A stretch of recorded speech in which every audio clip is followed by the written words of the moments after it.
Habis gelap terbitlah terang, itulah yang terlintas saat Hari Kartini memperjuangkan kaum perempuan hingga setara dengan kaum laki-laki. Emansipasi perempuan dalam membangun dan memperjuangkan bangsa dan juga negara.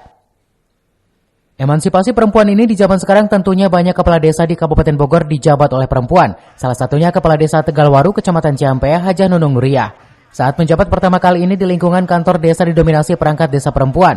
Selain itu, perjuangannya dalam membangun wilayah hingga ratusan warga penerima bansos diperjuangkan demi kemaslahatan warga. Tentunya emansipasi perempuan tersebut tidak meninggalkan kodrat sebagai seorang perempuan di lingkungan keluarga, tetap patuh terhadap kepala keluarga. Kita emansipasi mungkin di zaman Raden Ajeng Kartini, kita sebagai sama-sama perempuan, sekarang banyak pusat kepala desa yang menjadi perempuan itu yang menjadi kepala desa. Itu salah satunya mungkin perjuangan dari Raden Ajeng Kartini, jadi kita harus setara dengan kaum laki-laki mengenai kerjaan. Dan kita pun tadi tidak luput sebagai kodrat kita sebagai perempuan, jangan sampai kita menghilangkan tata cara mengenai dalam keluarga, menghargai dan menghormati sebagai suami dan anak-anak kita. Dari Ciampea, Kabupaten Bogor, Iman Abdurrahman melaporkan.